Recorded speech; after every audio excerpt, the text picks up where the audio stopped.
Good morning and welcome back to Ribbon Candy Hooking. I'm Deanna. It's great to see you this morning. Let's see. I hope I posted everything right. Jane, good morning. I just left you a very short message. Great to see you. I'm in this spot probably for the last time. I hate it when I'm not blocking that gap.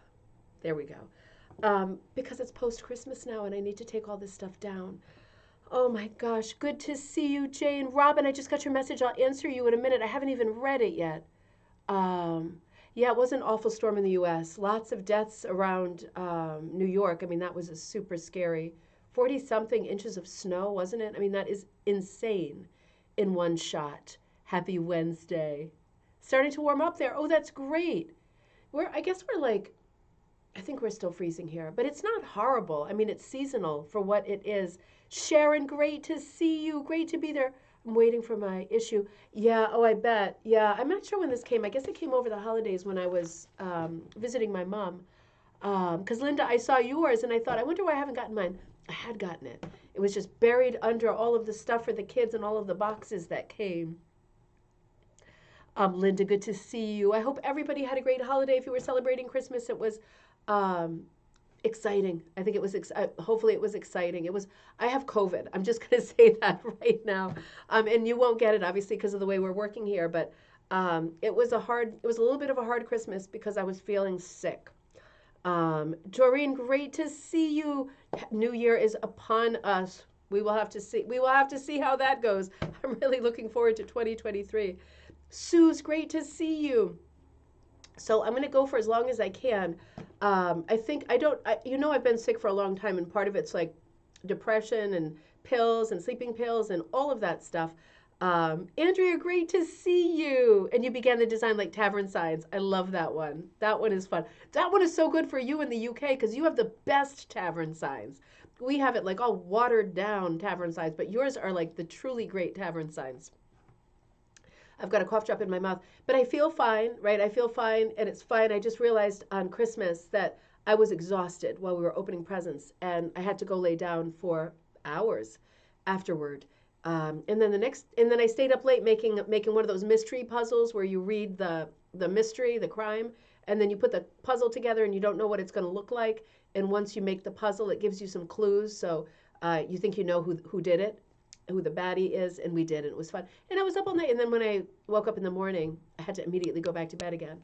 So that was when I took a COVID test, and it was positive. So I guess it's my time. I've made it all of this time without having COVID, so this is the first time I've gone through it that I know of.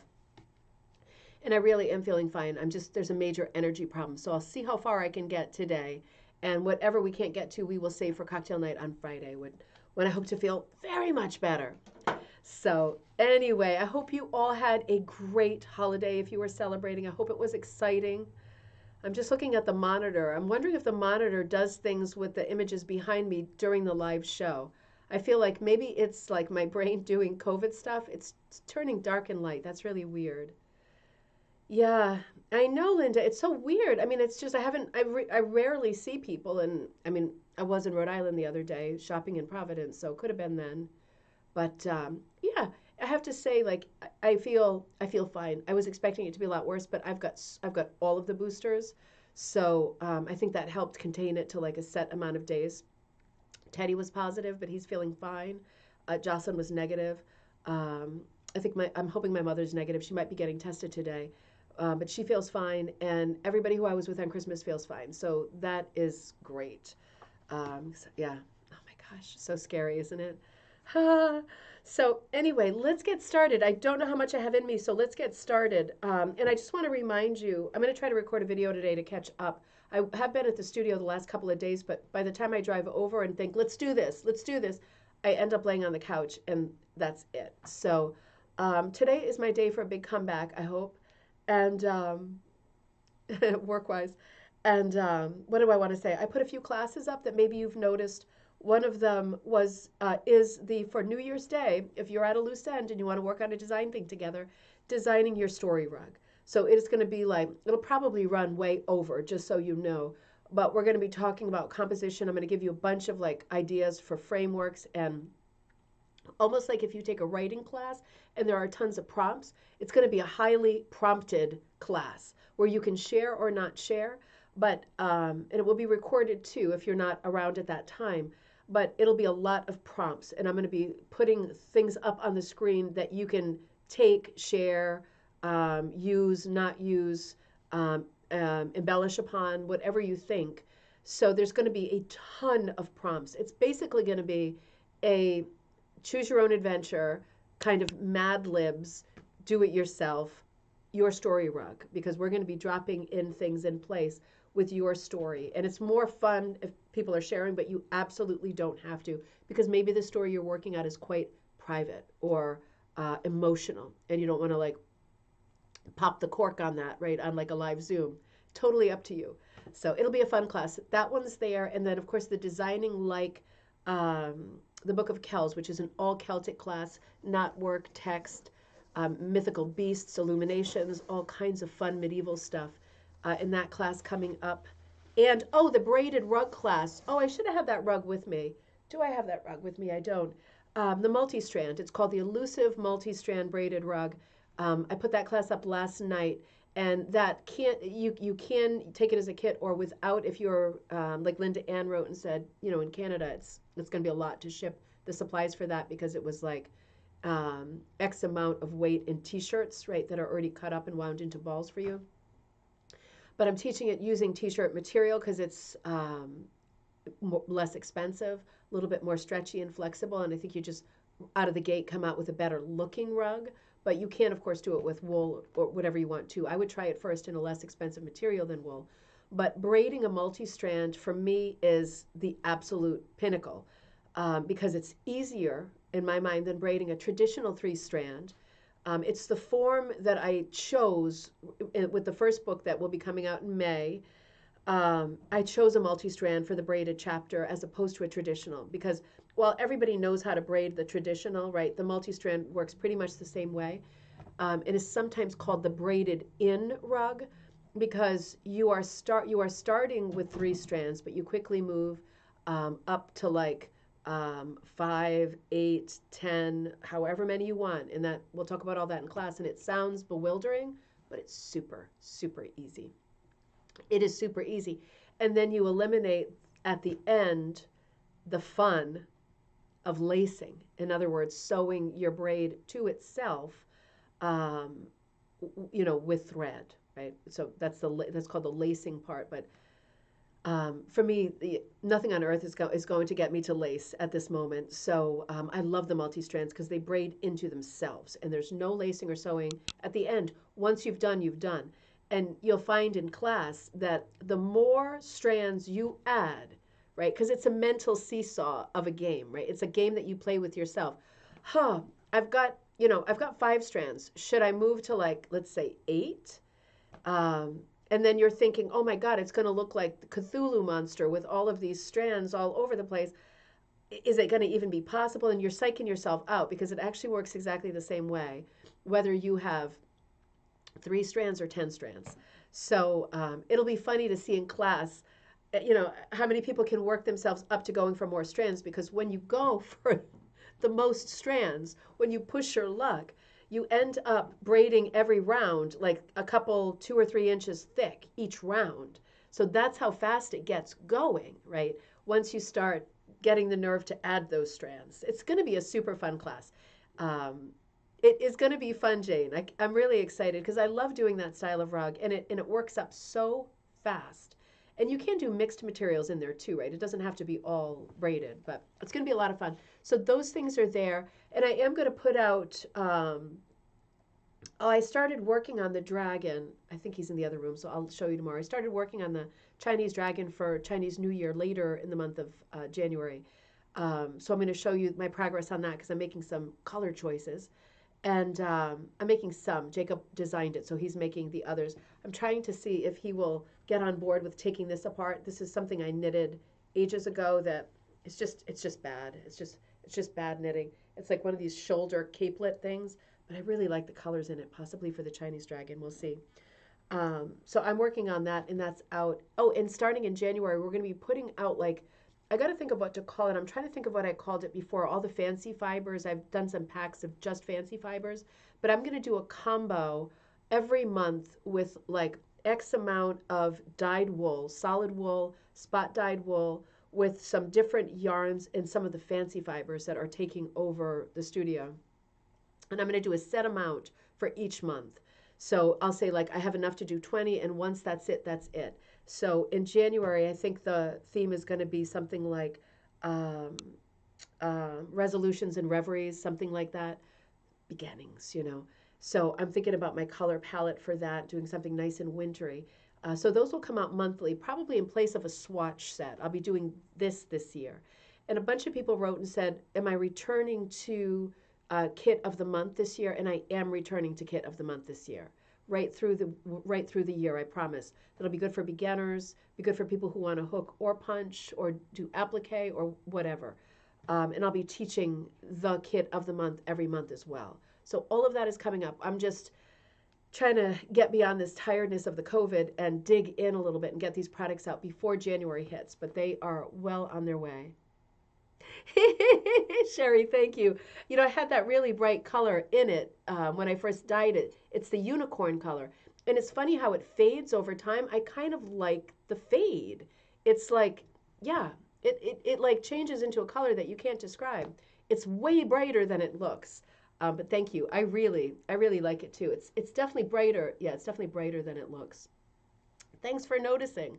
I was just thinking to myself, you know, with COVID and everything, you know, I've got some bad advice for you. But for myself, as far as having COVID, I would say like the best tip or the best sort of cure for it in my mind is putting on a ton of makeup.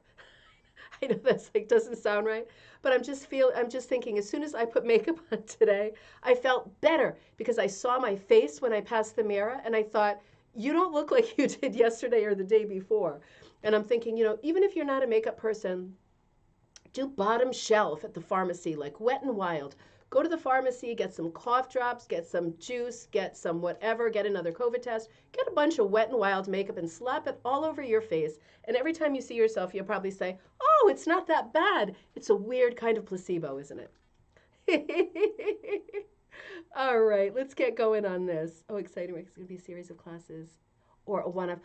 Jane, it'll be a series. So there's two of the braided ones coming up, and then I'll offer at least two more in the next couple months for people who can't make it because it is busy times right now. And then I'm going to start kind of like kickboarding off of different rug forms. So I've done a little bit with penny rug. I've done a little bit with Amish toothbrush. I might return to both of those forms.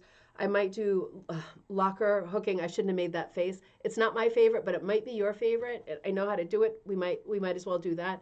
So I'm going to be like springing between a bunch of different forms that rug hookers might be interested in or might want to use in conjunction with hooking and also needle felting. So there's going to be a bunch of things that are coming up in quick succession as I get into working on this second book, right? So there's going to be a lot of classes coming up in the very near future that will be really handy to have in your bag of tricks, feather in your cap, but also things that you can combine with rug hooking that you might be very happy with. So this issue of Rug Hooking Magazine, oh, it's hot now. This is, I don't know if you've have had COVID. Did you also get hot, cold, hot, cold, hot, cold? Because now I'm stuck in this, is it menopause? Is it COVID or is it menopause? I know I have COVID, but is it also menopause or is this a symptom of COVID? Because lately it's like, whoo, I just want to take this dress, but I'm not going to. Woo! So this is volume number, what is this, 34, number 4. This is January, February 2023. This is the most different issue I've seen yet. So, you know, and I like how there has been such a departure lately in direction. It's just change is good, right? A change is as good as a rest. That's in Agatha Christie. So it's nice. It makes you pause to see such different work in Rug Hooking Magazine. And it is nice to have that change and that redirection. This one is very, very different. Let me show you what the cover looks like. If you are in Canada and you haven't gotten yours yet, let's see. It's a beautiful cover as well. Somehow I didn't even get to the part of it where, I haven't gotten to the end yet. Um, yeah, I haven't gotten to the part yet where we were looking at that specific cover. Isn't that odd? Wouldn't you think? Let me see if it's on. I'm just looking to see. Okay. Oh, it's Wanda Care, Circle of Life. Okay, so I haven't gotten to that article, her January journal at the end. I haven't gotten to that yet. This is what the cover looks like. It is just a beautiful cover. And you can see there is some kind of three-dimensional bling under the H, kind of tuft of Pradi. It is a super fun, colorful, I see a lace doily in there. I'm gonna have to look at the description of this to get a better feel for what it is, but it looks like a bunch of jewelry, like almost like a abstract vignette or still life. Really, really lovely. Sharon, those are crazy. So let's start with that. So Sharon's saying she's mostly interested in the medieval rugs, and I'm going to say here to that because that's my favorite article in this magazine. And even though I haven't finished reading the whole magazine, I have flipped through all the articles, and this one to me is such an I'm a mess, such an utter standout. Middle age marvels, middle age marvels. Okay. Celebrating, I'm sorry, I'm such a crazy language person that doesn't strike me quite right. I'm going to read right over. Celebrating medieval tapestries with modern interpretations.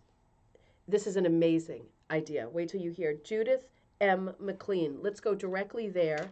I'm going to come to that article here. It's the first article, it's the first one up in the issue. So let's come back here and see. This is the first rug that is featured in Middle Age Marvels. So, maybe middle age referring to middle age. I'm getting it now. I'm getting it. I'm just slow because my head is a cloud. I get it's kind of a play on maybe being middle aged and also the medieval sort of epoch. I get it. Celebrating medieval tapestries with modern interpretations. Absolutely stellar. So, story and photography by Judith herself, Judith M. McLean. This piece this has got to be one of my favorite rug hooked pieces of all time, like without any hesitation. The Medieval Hunt. This is 42 by 30, number 3 and number 5 cut. It's wool on linen, designed and hooked by Judith. I mean, my God, this is crazy. I mean, this is, you know, it's like I'm thinking about the unicorn tapestry, both of them. I'm thinking about like all the Jacobean stuff we see of Proma gowns, all the patterns that we've seen. This high jumps over all of that stuff for me into this place of perfect composition. It has a little bit of the Canterbury Tales. It has that Chaucerian feel of like all the sort of woodcuts and early book plates and illustrations that would go in these medieval era books that were so distinctive in their design and in their lines. They were not shadow dependent, they were graphic dependent, right? They were color change dependent. Best example of that, look at the stag that is like leading the hunt, or I guess he's leading it in the worst kind of way, isn't he? They're upon him. But he is right at the beginning of the activity with that giant rack of antlers, absolutely beautiful rack as well. Like a tree coming up, right? So amazing. But look at his body, the staggered colors in that. That is the kind of coloring that we're thinking about when we are looking at this era of design. Because if we were looking at textiles in this age, we would be looking at loomed textiles, right? And when things are loomed, they have those kinds of color shifts. And I know a lot of you are spinners and weavers, and you know that already. I think this is extraordinary. The gown is extraordinary as well. It's not a massive piece. She just has done really well with number 3 to number 5 cuts to make it this distinguished, this detailed, this lush. I mean, the colors are just lush. I'm just reading your comments. It is extraordinary. So I'm going to just start the article. And she says, one of the most romanticized ages of history is that of the medieval period, which extended from the 5th to the 15th centuries AD. Think of the monasteries, the crusades, the building of the great cathedrals and castles, princes and princesses in towers. This is very romantic writing in and of itself. I love it. Knights in shining armor, jousting, romantic love and pilgrimages. These are the themes from which thousands of books and movies and television dramas were drawn. I am no exception in thrilling to the supposed romance of that era. On the other hand, the Dark Ages classed as the time period from 500 to 1000 AD, was not so much romantic as deeply unsettling. Let me come back to you here. So she's doing a little bit of history here. Maybe I'll stop. She's talking about what was going on in Europe with different groups of people clashing. So this is great history. I'm going to skip over this part for us because I hope you have the magazine and I hope you're going to read the article.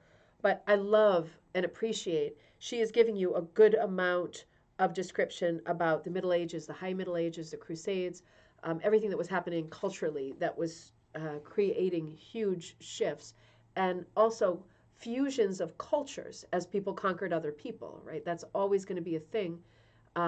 You absorb, when you conquer another civilization, you are absorbing everything that they've done so far, and you take it and you keep it and you say ha ha ha ha, and that's a lot of what happens, and that's why style changes so frequently during this period, because there was so much warring happening. There are close-ups of this piece too that are so extraordinary. Andrea says, I took a photo of the medieval singers at a recent Christmas show. I told them I was going to do a rug of them, and they gave me their details because they'd like to see the finished rug. Andrea, that is absolutely awesome. That is absolutely awesome. That is a great, oh my God, it's going to be a storytelling rug. So you have to keep us updated on that. That sounds amazing. Right before you wrote that, I was thinking of the same kind of a thing when I was just reading what Judith had written. Um, I'm always tempted to say Judith. I hope I wasn't doing that earlier, because in Dutch, Judith is Judith.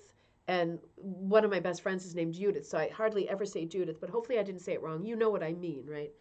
I was just thinking about how not that long ago at the end of the summer, I took the kids to a medieval fair, like a Renaissance fair. It's a bit different than a medieval, but I mean, it really is the medieval period that they're portraying.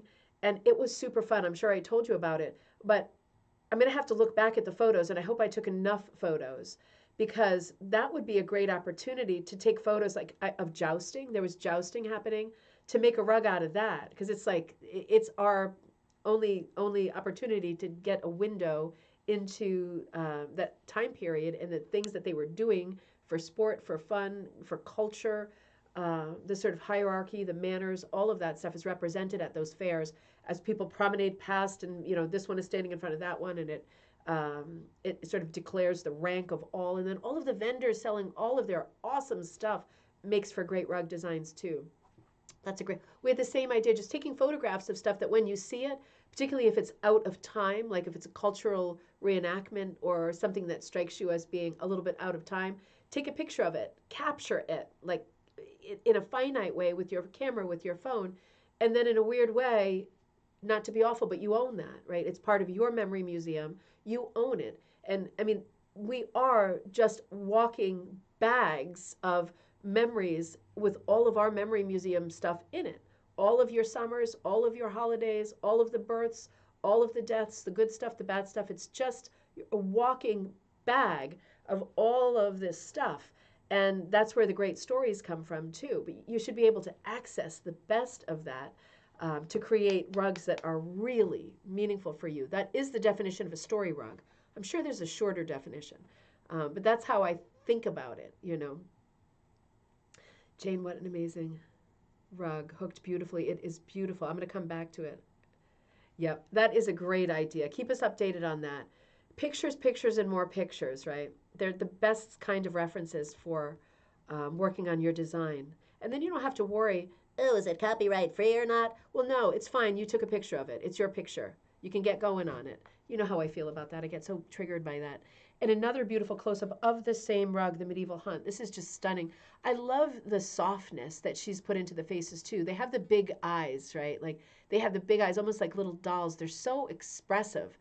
I mean, they're so, I love the style so much. Even the coif to the hair, right, is really good. There's a little beauty mark on her face that really represents this period, and more toward the Restoration period, where people got these terrible diseases and they had to use these silk patches to hide these deep like pits and all the divots that they lost from their face, right? All of these horrible ailments that hopefully we're beyond. But absolutely beautiful handling and directional hooking in a very complicated pair of costumes. I mean, this is not the low hanging fruit. This is going for it. These are difficult costumes. This is difficult. He's blowing the horn, right? The hunting horn. Is that is that called the word fuge or something like that is in my mind. Is that where's that coming from? I'm gonna have to look that up later. But yeah, references to the hunt. So absolutely beautiful. Um, oh, I'm just reading your comments again. And then she moves on to this piece. I'm just eyeballing the article while we're talking together. The journey. So this is a long, skinny piece, the piece we're looking at on the top. Let me pull it in a little bit closer for you. I was happy this piece came up because this is a perfect kind of, I hate to say advertisement, but because we have the Celtic class coming up at Ribbon Candy Hooking, this is exactly the kind of stuff that I'm covering. So this was really for me fortuitous that this came out because I can say, look at this. When you think about like Celtic knotwork, we won't be doing something in class that is this elaborate as the center of this design, but you'll certainly, if you're taking the class, you'll certainly have a lot of my drawings that you're absolutely always welcome to use for future designs. And we'll be doing knotwork pretzels like the ones on this border and other simple heart knotwork and things like that. But just this idea of Celtic design within rug hooking, in my mind, can never be done enough. This journey piece is 54 inches by 19 inches. It's again number 3 through number 5. Oh, and number 6. Oh, I'm sorry. It's number 3 and then number 5 and 6. Cut wool on linen adapted from a design by Rachel Arbuckle and hooked by Judith McLean. And Judith is from Waynesboro, Pennsylvania. So the journey showing the Celtic design. So, oh God, I just love this. I think I put some closer pictures in, and I'll read you it. Yep. So this is the journey showing the Celtic design on the left, and another close up on the right of the man. And I'm just fast forwarding in the article. I'm just eyeballing. You know, she's done so much with Crusaders, Knights, the aristocracy, the Black Death, which is bubonic plague, going right through people's everyday lives. She's really taking us on a time journey. Judith is in this article talking about all the things that are put in place that made this art happen. So that is always interesting, having your feet in the real story, which is the history and the tumult of this period. Is that the tree of life? I think it has to be the tree of life. It doesn't say, but I would be absolutely shocked if it weren't. I'm guessing it is just because the motif of the tree of life in Celtic design is like one of the top 2 designs. So it might not be. I mean, I can see that there is like a bird and 2 peacocks in it, maybe a peahen and 2 peacocks. But my guess would be that it is the tree of life. Certainly, you could put in any tree design, and if for you it's meant to represent the tree of life, then it is. But this kind of super arabesque tree with a footed stand is almost always the tree of life. And this is so elaborate the way that this is done. Remember, this is only 19 inches high. And then it has the pretzel border on the top and the bottom in the Celtic knot. So that's a lot of work in a short time. It looks like the horses are kneeling. Interesting. Let me come back out to that. Oops, wait a minute. Oh, snap, Deanna. Really? Sorry, I'm going the wrong way. You know, they could be part of the thing. They could be kneeling to the tree. It does look like they're kneeling. I wish it said more about this specific piece. I'm only hesitating because I'm thinking about the way that Celtic art looks with animals in it, and often it is so design driven as a moment in art, in design. It's so design driven that often when we look at like mythical beasts and everyday animals as well in Celtic art, sometimes their limbs as well as human limbs are twisted or bent or bowed or curled under to make the design better. And In this instance, it might be that they're kneeling because that's part of the story, and that's the significance is that they're bowing to the idea of the tree.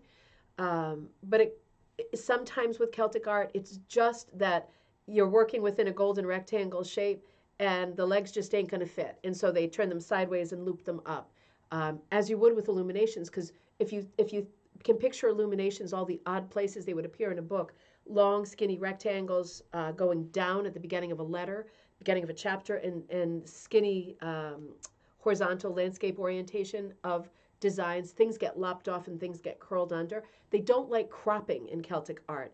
So while they might crop like a flower, they won't crop like a primary motif.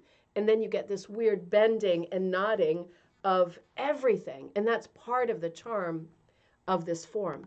So with this piece, I just wish that we knew more, because they could well be kneeling to the tree, or it could be the idea of they are knotted up in keeping with the rest of the knotwork motif. Really hard to tell. So then she goes into a section called Medieval Tapestries, and she says, in every museum in the world where medieval art is exhibited, so are great tapestries. Those marvelous masterpieces of wool, linen, and occasionally silk once graced the halls of manor houses, castles, hunting lodges throughout Europe. They served as insulation, took the chill off of stone walls, and shielded areas from wind and drafts that even gigantic fireplaces could not dispel. They also provided a hiding place for people who were hiding behind them with a sword, looking to kill someone who was coming down the stairs. I'm making a Shakespeare reference. I know that you get it, just being stupid at the same time. Tapestries are super, super useful. And of course, if you're traveling in the I was going to just say the UK in general, most places in Europe, right? But I mean, my knowledge is in the UK because I lived in London for so long. All of those historic houses that you visit in, on the outskirts of London and through all of the country, beautiful castles, manor houses that are a bit impoverished now, depending on the family's ability to keep up buildings of that kind of stature, right? Times they are a changing. They still often have these beautiful tapestries in them, these beautiful antiquities, mazes, gardens, labyrinths, grottos outside. I mean, it is just such a thing. Well, I really hope to go to England this year because it's been a long time, and I was talking to my good friend Casper, who I have not seen in years. And man, if I end up making that trip, Jane, I'm coming to see you. And Andrea, maybe I can come see you too. But I would love to do that. I would just love to do a whole like UK breakdown of like all this great design. It would be some very good live videos from over there. It would be a lot of fun. And then hitting the heart of the rag rug thing, right? Right in the heart with all of those crazy proddy rugs with the red diamonds to keep the evil spirits out. It's a great moment of design. I'm moving on for the moment, but that's a to be continued. So she gets into talking about medieval tapestries. Let me show you an example of one that's in this article. Oops, no, we saw that. Hang on. This is from Hampton Court. Hampton Court is a beautiful house, castle, right outside London. That's where I would go when I was playing hooky from theater school. We would just take the bus out to Hampton Court and run through the maze all day, scaring each other and having these grand, grand thoughts. Yeah, beautiful place, beautiful place. So this is one of the tapestries that is hanging there. And she says, often pieces of furniture were also covered with tapestries, and that would make a lot of sense, wouldn't it? Because for protecting the thing, whatever it was. Also, insulation is a huge big deal. Thanks, Andrea. Andrea, remind me what town you're in. I know, but I'm going to use COVID as an excuse for a while until I feel a little bit better. And it doesn't matter because once I'm there, I'm there. I'm renting a car and I'm just coming. So they've draped stuff over certainly tables and chests and couches and things like that as well. Tapestries were ostentatious displays of wealth. Creating a large tapestry took years. And of course, that would depend on how many people were working on it, right? And how you were sourcing your dyes for color. Because if you look at this one, there's lots of red and indigo. So all of these things would be considerations because you would need a specific color to carry on. Of course, these are quite faded. The years aren't given on these. I would think that these would be like 1300s, 1400s, but the years aren't given, so they could be a little bit later. Hampton Court dates to the era of Henry VIII, So that puts him at like the 1490s, right into the middle of the 1500s. But I'm not sure that everything in the house is of that era or before, right? Because he wasn't the first um, um, Henry or Tudor, and I think Hampton Court, I'm sorry, my brain is shutting down, was there before he lived there. Not that he lived there all the time. I think that was one of his wife's houses, wasn't it? Wasn't that one of the wives' places, Hampton Court? I'm getting distracted now. We'll come to that. Sorry for the sniffles. So, and also the idea of sourcing out the luxury materials in a tapestry, and by that I mean actual gold, like gold that would be used for thread, gold and silver. I mean, people were making these things by hand and spinning them by hand. So, progress on a piece like this, on any kind of a tapestry, would depend completely on your resources, right? And if, for example, you'd killed everyone who lived around you, it would be a lot harder to get gold thread spun by somebody local. And maybe you wouldn't want it spun by someone local. Maybe you would want it only spun by a Spanish woman. And then you have to make sure that that relationship is good enough that a boat can go over there and get it. I mean, it was just very different times, wasn't it? It seems like so crazy to us now that politics had so much to do with luxury items and the fact that you could get this or could not get this depending on the political climate and what you were able to import from places where they only had that bug to make that color of red. Just a very different moment in time. So she talks a little bit about the making of tapestries, and that is super, super useful too. She shows a second tapestry in here that is also lovely and, oh my God, huge. The largest wall hanging in the Great Hall at Hampton Court. I have to say, I am enough of a heathen that I don't even remember these. I mean, isn't that awful? They must have embedded something in my brain, but well, I'm 50 now, so I was in my 20s then. It was a long time ago. And I haven't been to Hampton Court since those college days. They must have put some kind of a stamp on me because I went into textiles full blast after that. But absolutely beautiful article with a lot of description, a lot of history. Oh, and a section called, let's read this, My Love of Needlework and Tapestry. So Judith says, having a Hungarian grandmother who excelled in cross stitch, and in parentheses, Hungarian women are known for this form of needlework. I was taught this form of stitching at an early age. I graduated to crewel embroidery, and I still have the first pair of Elizabethan-themed crewel embroidery pieces made when I was 10. I later moved to sewing and the study of historical textiles, clothing, quilting, and finally rug hooking. I've always loved every form of textile art, and particularly that of tapestry. Thus, it is no surprise that I've made the decision to base my 2 rugs on medieval motifs, based on tapestries of that age. Ooh, and then she does, let's come back. This is just a great article. As she does a section on adapting the theme of hunting. So she talks about the medieval hunt and how she adapted that. Let's read that. That's interesting. Historic tapestries served practical purposes. Let me put the medieval tapestry back on again so we can look at that and focus on that while I'm reading this. She does a short paragraph on this, but it is worth. There we go. She says, historic tapestries served practical purposes while functioning as decorative objects that told stories. My adapted rugs that are used on the floor do the same. Both my rugs mimic the culture of the times, but in 2 different forms of stylization. The medieval hunt features a well-utilized theme of medieval Europe. It is adapted from a small segment of a much larger English tapestry. This rug shows the standard motifs of aristocratic individuals of both genders in their finery on horses chasing a stag. The hounds and stag were integral parts of any hunting scene. Behind the stag are the lattice vines that typically fill in the nature backdrops of many tapestries. That's a great point because maybe we should do a class on medieval tapestries. That's not a bad idea. All of these, for example, if we're just going to say medieval tapestry, right, and leave it at that, we're not going to do Celtic. This is also something I could combine in Celtic. You know what? I'm combining it. I'm going to put this idea into this upcoming class. The point I'm making as I evolve it live is that in all of these tapestries, there are, for lack of a better word, tropes. So in the backgrounds is fills. If you think about the unicorn tapestry, and that sad, I mean, to me, it's a very sad piece, the unicorn in captivity, right? So that unicorn tapestry, since there's more than one. And the little unicorn is sitting there with his big horn and his goatee, and he's in this circle fence.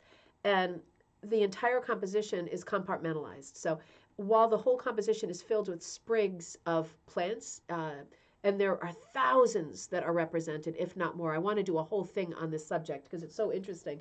It's almost like a periodic table of all of the known plants at that time. It's very cool. We'll talk about that another time because that's a great thing to discuss, particularly if you like gardening too. It's a very exciting tapestry.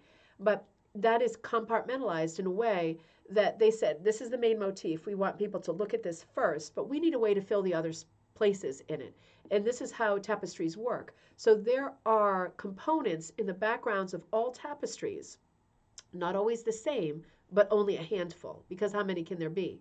And they operate as fills or as patterning or as just background extras in the background during the big number, the big closing number, all the extras in the background. Those were a known commodity that have a shape. There were only so many to pull from, and everybody pulled from them. So she's making the point in this example.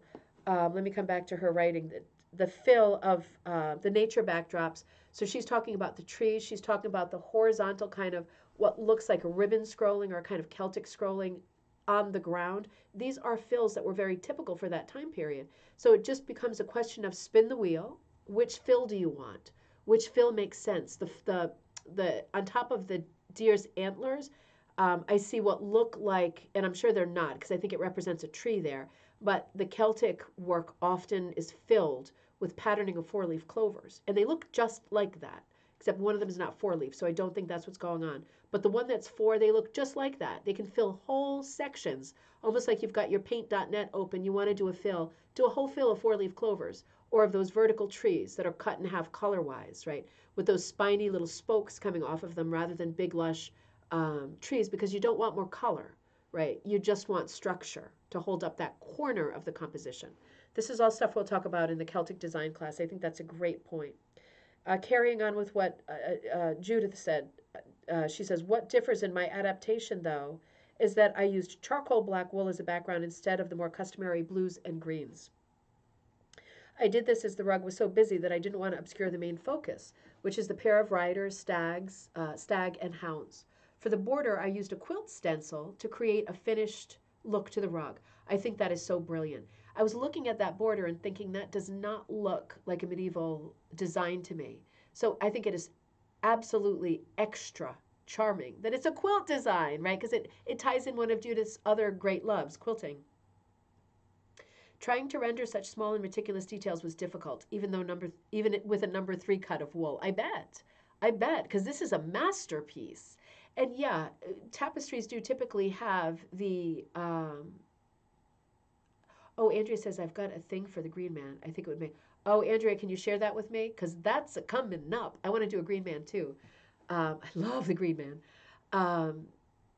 The blue and the green idea is great, but when you think about the size of a medieval tapestry and the ones that she's showing us in this article, because they are done in a loomed manner and not a hooked manner, piece by piece, then the blues and the greens with like straw colors, tobacco colors, that kind of thing, would be fading into the background with tiny amounts of fade, right? Because of the size of them. That's impossible to do in a piece this size that's 30 something by 40 something. That's pretty impossible. So I think it's really smart and also very theatrical and dramatic that she went to the black. I would not have chosen, or I would not want to see it in any other color. I mean, I would love to see it in any color, but I'm happy that she chose this because I am absolutely positive that this is the perfect combo of everything. This is a fusion of perfection. This is the perfect storm of awesomeness in absolutely every way. So she didn't want to obscure the focus. She said the colors used in this adapted rug are typical of medieval hues, yet so much brighter as they would not have faded, right? So that's a great point. The colors that we typically see on tapestries have been fading for 600 years. But when we're looking, we can't look at the back of them because, they frown upon you lifting up tapestries on castle walls, unless you're planning to kill someone and hide behind there with a sword. Maybe that's the one exception. But, it's true. The colors that they would have had back in the day were absolutely electric, full blast dye colors, right? So it's exciting and refreshing, and yeah, it's just it really enlivens the piece to see colors that they absolutely had, absolutely used, being used in a brand new piece, right? It brings to life all of the other things that we've seen from this era. So she was really thoughtful about every part of the attack on this piece. And she's saying the customary dyes for medieval wall hangings were made from woad, mulberry, cornflower, madder, and indigo plants. Luxury red and crimson dyes came from kermes and cochineal scale insects.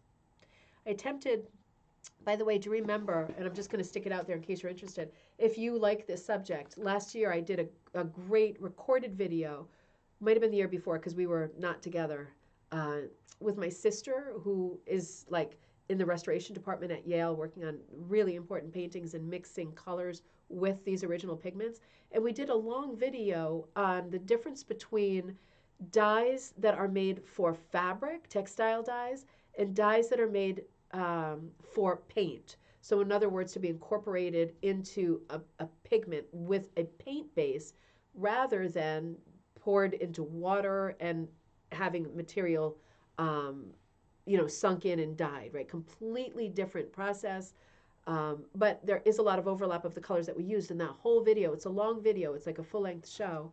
Was really informational because I was asking her questions, not knowing anything about the subject, that I thought were useful questions that advanced the conversation. And she gave such thorough, smart answers about these dyes and showed this great slideshow where she was talking about the use of these colors that Judith is talking about too in on paintings. Like, so this is the cochineal red as opposed to these are the colors that madder will make. So this is very different. Any lac colors like shellac, like the beetle, the lac beetle, any of those colors will look different even from the cochineal colors. And she's showing us it. It was super cool. It was super cool. It's something to watch if you haven't seen it yet and you're interested in this conversation on particularly like medieval era colors. It was a good one.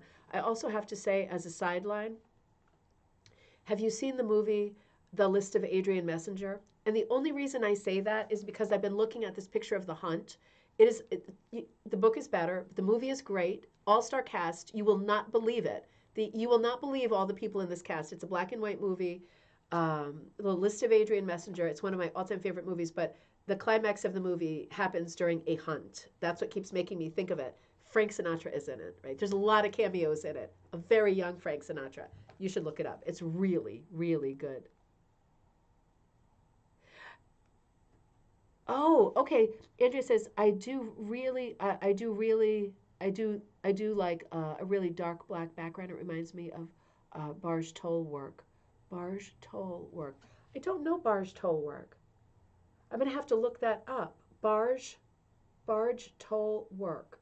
Andrea, I'm gonna have to look that up. Can you send me a little note with that phrase in it? I don't know what that is, unless it's an abbreviation for something, and I'm really thick today.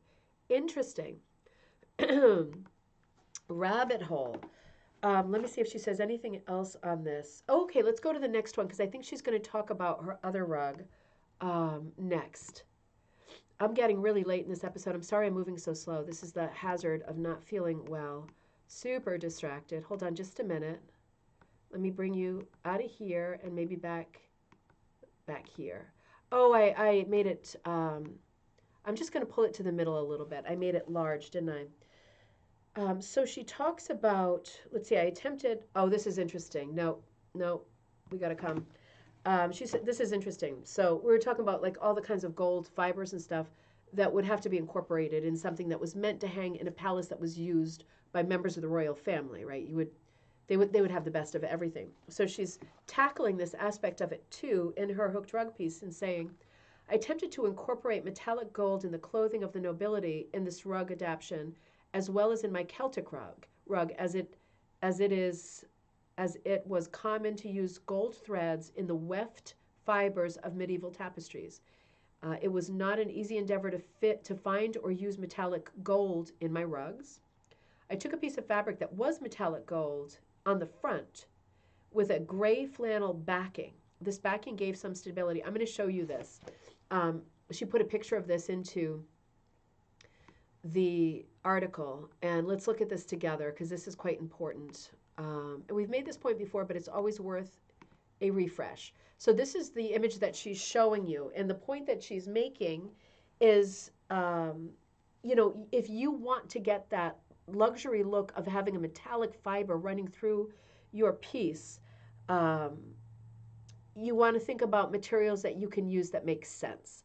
So in this case, she has got this gold, which is obviously a serious synthetic, and she's found this probably at a craft store. She found it somewhere, maybe a piece of clothing, and that's a charcoal gray piece that she has next to it. And what she can do now, she's going to use, because the gold is not going to hook well. It's going to be like a piece of tissue paper, right? It's going to be like a piece, like a gold lame, like crinkly and not playing ball. So what she's doing with the charcoal is she's creating what's called a carrier. She's creating a thicker piece of wool under it, and that gold is going to stay on top. Now, when you use a carrier like this, you're going to have a lot of body in your loop. It's going to look like all the other loops, and you're going to have solved your problem perfectly, right? But the question is, do you want the two to be attached? Are you just going to lay the gold on top as it rides through on the carrier, or do you want to fuse them together? And if you do want to fuse them together, then you need to get, now this is like important, right? This is important. If you want them to be fused together, you need to get double-sided, like that sticks, right? The interfacing that adheres, fusible, double-sided, as lightweight as possible interfacing. So like Palon or whatever from the craft store. Tiny amount, right? And when you fuse it with your iron, keep your iron on like a lower setting and fuse it on the wool side. Never touch your iron to the synthetic side. But from the back, you can fuse. And if it's not working, turn the iron up, right? Because your iron's different than my iron for sure. And the older your iron is, the hotter it is. So be careful. So, just from the back, be fusing it on, have the, interfacing in between, and it's going to come out great. And then I would cut it with scissors. To be honest, when I do this stuff with synthetics, I put it through my Bliss cutter because I know that I can sharpen the blades on my Bliss. But it's up to you how you want to cut it after this. You could cut it with a rotary cutter too, because you do have a synthetic in there. It depends on how kind of crazy you get about the sharpness of your blades. So that one is up to you. I abuse all of the tools around me, so I have less of that built in. But it is a great idea, and it makes a lot of sense to do that. And now she's talking about our Celtic design. Let's do this, and then we'll end on this in a couple of minutes. We still have a little bit of time, and I'm still sitting up, although I put my sweater back on. Oh, I want to show you that later. Let me come. Wait a minute. There we go. So now she's talking about our Celtic design. And she says, on one of my several trips to Ireland, I acquired a bookmark with a Celtic design by Rachel Arbuckle, a celebrated Celtic artist whose designs are featured on her website, which is www.rachelarbukle.com. With her permission, I adapted her design to my rug. The result is The Journey, which uses the same Celtic design as the main image on her website, although I chose a different color scheme than shown in her painting. The stylization of Irish Celtic designs is different from the English mode of expression. While there is still a flow with intertwining Celtic knots and vines, there is a more formalized look to the motifs. The theme is still medieval, but how different the Celts' approach is compared to English tapestry themes. Absolutely. It's funny the point that she's making there. I'm just rereading on what she wrote because she's saying the Celtic knots and vines, they're more formalized, have a more formalized look to the motifs. And I would say that's true. There's a lot more structure, patterning. This is more of a, I don't want to say repeat motif, but if you were to fold this in half, it's quite similar from side to side with the exception of color and one component being male, the other female. But Celtic design does have this balance, doesn't it? So while she's saying it's more formal, this is a funny point because it is more formal.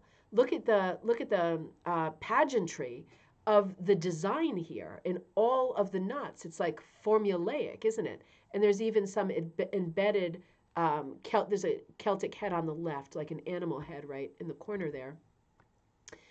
It is more formalized in design, but I think that the designs are less formal. Like just the layout of the design is much less formal, but filled in with a lot of formulaic pieces. Like, isn't that interesting? Because it is a very different spin when you think of the medieval tapestry and the hunt in the first one, and then you think of what Celtic design looks like. It's much more whimsical. It's definitely more whimsical, isn't it? They are very different. Gosh. So I just wanted to show you because in talking about this castle stuff and tapestry stuff, I it brought me back to this image that if you are a Patreon member, you just got this image, I think on Christmas Eve. It was the second free pattern of the month because through the winter months, I definitely want to give you more than one free pattern. Um, but I wrote to Patreon members, this is available for sale if you are not a Patreon member on the Ribbon Candy Hooking website.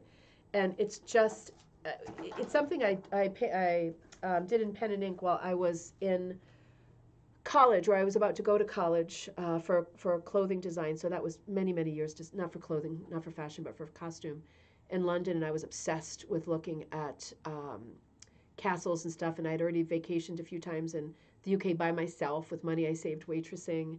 And yeah, and I went to a lot of castles and stuff. And I did this drawing, and it was in a box in the basement. And I keep moving the box, and I forgot about it.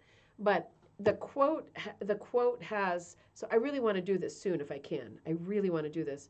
The quote comes from a Lord Alfred Tennyson poem, and the poem is so beautiful. It's actually called "The Splendor Falls," and the beginning of the poem starts like this: "The splendor falls on castle walls and snowy summits old in story. The long light shakes across the lakes, and the wild cataract leaps in glory. Blow, bugle, blow, set the wild echoes flying. Blow, bugle, answer, echoes dying, dying, dying." It goes on and on. It's one of his most beautiful poems, but I just love that image, and I'm hoping to get that done. If you are working on that piece, please let me know because I'd love to see how it evolves color-wise and all that. I have to work on other stuff right now, but I'm hoping it's one I can come to in 2023. Come on, 2023. Andrea says, I do really like. Okay, so I need to figure out more about that. I'm going to take a screenshot of that comment just so I can check it out later. There we go. Sorry, I'm such a nerd. Not enough storage space to take a picture. See, I am such a nerd that I don't have enough storage space on a super expensive camera to take a photograph. Isn't that fantastic? And Robin says, that was so interesting. I'd like to see another one like that. And Andrew says, canal boats in UK often have metal jugs, buckets, milk churns, hand painted in really bright primary colors. Oh, is that? Oh, barge. Okay, like a boat. Toll work, like painted metal stuff. Got it. Got it. Yes. Yes. That is a great comparison, particularly with the black background, right? And have you ever seen, I see them all the time. I hope you see them too if you're interested. Um, toll painted trays and things. To remember that moment in the 1950s, 60s, at least in antique stores, right? Because I don't remember it, right? I was born in 72, but I'm constantly seeing the trays that are either painted or partly painted, or they have the drawing in this very fine white line with numbers like paint by number. And it would have come with a set of paints that would be no good now anyway. But just like with painting a paint by number onto a canvas, you would paint onto the tray. I see these all the time. In fact, right before Christmas at an antique store, I saw a set of like, I want to say 4 or 6 small little trays that had a beautiful design, maybe floral, something like that. None of them were painted. And I thought, oh, that's so cool. I had them in my hand. Then I thought, when am I going to do this? I have no business buying these because I'm never going to fill them in with paint. It doesn't cross over to anything that I can use for work. And there's no more time. So if you've seen those, that's what they are, right? They're the toll painting things ready to happen. And it's kind of cool when you find them and they're not done because then you could do them in your colors and not be kind of reliant on what the paint by number person who designed it wanted you to use. So yeah, toll painting is a great crossover to that. That is a lot of fun. I hardly got anywhere in the thing today. My brain is really shot. So why don't we return to this on Friday? I'm sure I'll feel better. I feel fine. It's just my brain is not working and now I'm hot again. But I will see you on Friday for cocktail night at 7 p.m. Eastern Standard Time. In the meantime, if you sent me messages about the gallery show in April, I promise I'll return them now that I'm coming out of the holiday. I've got to get a couple orders out today. I think I'm going to need to lay down for a couple minutes now. So everything is moving a little bit slow, but it's all happening. Look for those classes. Look for the new products that are out there. I have a lot of teaching dates coming up too, not immediately, but later in the month. A lot of teaching dates. And if you are in New England or the tri state area, I am really actively looking for places that I have not been in person before to teach a class. So it doesn't matter if it's like 8 hours away or whatever. I'll drive and I'll stay over and have lots of fun. If you're in a place where you think there's like a yarn store or um, a place where you meet, like a library or whatever, and there is a group of people who would want to do a class in something, I plan to do a lot more traveling this year. And with the kids getting a little bit older, it's like it's maybe possible again to, I don't know, have a life. So if you have thoughts on that, or you have buddies around you who might want to do classes, and you can steer me toward a store. The yarn stores work really great because I often use yarn in projects that I'm teaching, and then people end up shopping with them too, and then everybody's happy. So if you have thoughts on that, please let me know, because even if you're far, and even if you're a little farther than that, it might be an area that I'm thinking about going in the near future anyway. Maryland is one of the places I want to go in the near future to hang out with Melinda Bird to do the Rhea rugs. So that's another area I want to go to in the next like 2 months. So let me know if you have any thoughts, because I'm working on that right now, and man, I could use some brain power and some pushes. Otherwise, I will see you on Friday for cocktail night, and I hope you have a great tomorrow. I will see you soon, everybody. It's nice to be able to be this close to you and not make you sick. It's what